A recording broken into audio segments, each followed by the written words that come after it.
You think you're a good dog owner. You're probably wrong. Not because you don't care. You clearly do. But caring isn't the same as connecting. And connection, the kind your dog is actually wired to feel, lives in a completely different set of behaviors than most owners ever discover. Here's the thing nobody tells you.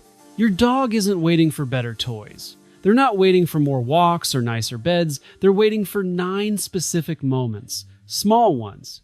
Quiet ones. Moments that most owners walk past every single day without realizing what they just missed. We're going through all 9 today. And number 1 is so counterintuitive, most people hear it and immediately think, that can't be right. Stay with it, because it's the one that changes everything. Number 9, giving them ownership of you. Your dog doesn't want to own your couch, they want to own you. Every time your dog presses against your leg, rests a paw on your foot, or nudges their head into your hand, that's not clinginess, that's a declaration. In their world, touch equals belonging. They're saying, quietly, without a single sound, you are mine. You are my person.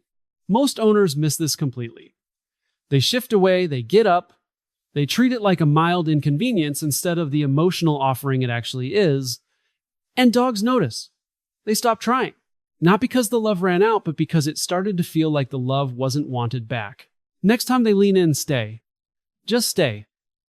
Rest your hand on them and let the moment breathe.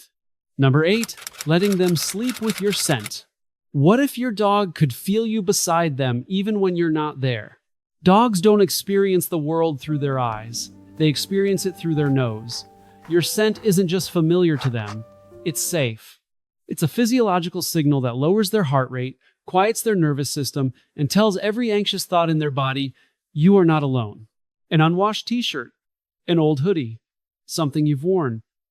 Place it in their sleeping spot and watch what happens when they find it. They don't inspect it. They don't sniff and walk away. They curl into it. Because to them, that fabric isn't just fabric, it's you. It's a promise that you're coming back. This matters most for dogs who pace at night, rescue dogs still learning to trust, and any dog who goes quiet when you leave. You're not spoiling them.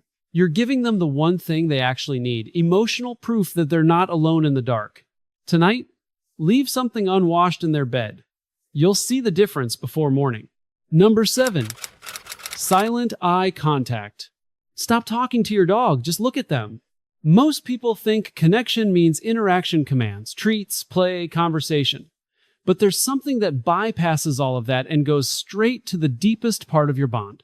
15 seconds. Soft eyes. Slow blink. No words. A landmark study published in Science found that when dogs and their owners make mutual eye contact, both experience a surge of oxytocin, the bonding hormone, the same neurochemical that fires between a mother and a newborn. Your dog is not just looking at you when they hold your gaze. They're biologically attached. The key detail most people get wrong. Your face has to be relaxed. Not intense, not staring. Soft eyes, gentle exhale, slow blink. Your dog reads your face like a sentence. Tension reads as a threat. Softness reads as safety. When you get it right, they blink back slowly. Their body drops, and something settles between you that no treat could ever buy. Try it today, no words, just soft eyes and a slow blink. Count 15 seconds. That's a full emotional conversation. Number 6, the micro walk. Your dog doesn't want a long walk. They want a free one. Here's a belief most owners carry that quietly ruins their dog's day. Distance equals exercise equals happiness. So they walk fast, they keep moving, they pull their dog away from every interesting smell in a race to hit some imaginary mileage goal. And the whole time, their dog is being robbed. Sniffing isn't just something dogs do. It's how they think. A dog working through a complex scent landscape is running their brain at full capacity processing information, building a picture of their world, making decisions. Animal behaviorists call this mental enrichment. The research shows it reduces stress behaviors at home more effectively than physical distance ever could. A micro walk is 5 to 10 minutes. No destination, no phone. You follow your dog's nose completely. They stop, you stop. They linger, you linger. You hand them the entire agenda. What that tells them is something most dogs never hear. This time is yours. No pressure, no rush, just exploration. One micro walk tomorrow? Let them sniff for as long as they want. Watch how calm they are for the rest of the day. Number 5, letting them win during play. You're playing with your dog wrong, and it's quietly hurting them. Playtime looks harmless. It's not. Every time you play tug, every time you fake a throw, every time you win, every single exchange, you're sending a message. And the message isn't fun. It's, you are never good enough to succeed here. Dogs play from instinct. Chase, catch, win, rest, that's the complete loop their biology is wired to close. When you interrupt that loop every time, when success is always just out of reach, frustration builds. It doesn't disappear. It comes out somewhere else, chewing, restlessness, or that low-level sadness owners sometimes sense but can't name. The fix takes 30 seconds. Play hard. Then, near the end, ease your grip. Let them grab the toy. Let them win. Then pause. Let them hold it. That moment of quiet victory that's not just play. That's their brain completing something ancient. You'll see it in their body. Something releases. Something settles. Next game of tug, let them win at least twice. Watch their whole energy shift afterward. Number 4, massaging the forgotten zones. You've been petting your dog on autopilot. There's a better way. Most owners pet the same 3 spots forever. Top of the head, back. Maybe behind the ears if they're feeling generous. And while dogs tolerate this, tolerate is the operative word. Because the places that actually hold their tension, the places where stress physically lives in a dog's body, almost never get touched. The chest, the shoulders, the base of the tail. These areas carry the weight of a dog's day. Every alert moment, every noise that startled them, every hour they spent waiting for you to come home, it sits there. And when you find those spots with slow, deliberate pressure, instead of fast, reflexive petting, something happens that you can actually see.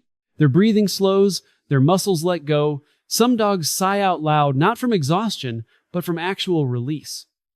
That's not you petting a dog. That's you telling their nervous system, you're safe now, you can put it down. Watch their body while you do it. If they lean into your hand, you've found the right spot. If they step away, you stop. That's the whole rule. 2 minutes. Chest and shoulders. Slow pressure. You'll feel the exact moment their body decides to trust you. Number 3, morning greeting rituals. You skip your dog's morning greeting. Your dog doesn't forget. Dogs are creatures of ritual in a way most humans severely underestimate. The start of the day doesn't just affect their mood, it sets the emotional baseline for everything that follows. That first moment when you emerge and they see you, that's not just a greeting to them. That's a daily confirmation that the world is still safe.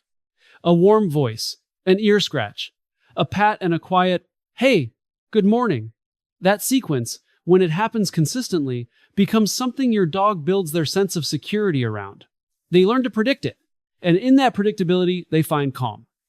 Skip it once, and they don't just feel surprised, they feel the ground shift slightly under everything. This isn't about being dramatic, it's about understanding that what feels like routine to you feels like a promise to them. A promise that you're here, that everything is okay, that today is going to be like all the other good days. 10 seconds, every morning. That's the entire investment. Pick one consistent morning gesture and do it every single day. The ritual becomes the anchor. Number 2, gratitude tone. Stop cheering when your dog does something right. Do this instead. The instinct is to celebrate. The dog lies down calmly. Good boy! The dog waits patiently, loud praise, big energy, maximum excitement. And while that has its place in training, there's a quieter kind of praise that lands somewhere completely different in a dog's nervous system, somewhere deeper. Gratitude is not exciting. It's warm. It's the voice you'd use to tell someone you love that they did exactly right. Low register, calm cadence, no pressure underneath it. When a dog hears that tone, something in them doesn't just feel rewarded. It feels confirmed. Like the thing they did wasn't a performance, it was just right. It was just them being exactly who they should be. Watch the difference in their body. Loud praise gets you a tail wagging hard, eyes wide, body bouncing, activated energy. Gratitude tone gets you slow tail wags, soft half-closed eyes, a body that settles instead of sparks. That's not less happiness. That's deeper happiness. That's trust, not hype. Next, calm moment, no cheer. Just say softly, "Good, that's exactly right." Then watch their eyes go soft. Number 1. Name cue bonding. Your dog might be afraid of their own name, and you did that without knowing it. Think about every time you've used your dog's name. Really think about it. How many of those times were followed by a command, a correction, a no, a come here that came with some kind of tension attached? Over months, over years, that pattern rewires something. The name stops being an identity, it starts being a warning. Name cue bonding is the practice of rebuilding that. Simple, slow, and completely transformational. You say their name once, gently, during a quiet moment, not before a command. Not to stop a behavior, just their name floating in the air like something safe. You pause, you wait for eye contact. The moment they look at you, just look. Nothing else. You reward that with calm praise or a gentle touch. That's the entire thing. Repeat it during still moments, during the evening, during a pause in your day. What happens over weeks is remarkable. Their name stops triggering a brace response. It starts triggering something that looks, from the outside, almost like relief. Their head lifts, their eyes find yours. They're not bracing for what comes next. They're just glad you said it. That's not a trained behavior. That's a repaired relationship. And it started with saying one word, their word, with nothing attached to it but warmth. Start today. Say their name in a quiet moment, pause, wait for the look, reward the look. Do nothing else. That's enough. Your dog isn't asking for more. They're asking for something different. Not more toys, not longer walks, not bigger gestures. They're asking for the lean you stayed through.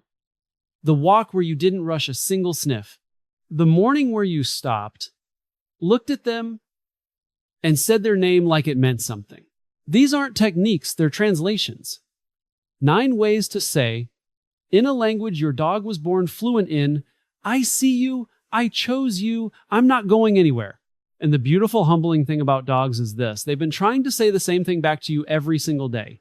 They lean against your leg, the slow blink from across the room, the way they follow you from room to room, not because they need something, but because you are the place they most want to be. Which one are you trying first? Tell us in the comments. And if this opens something for you, share it with someone whose dog deserves to be understood.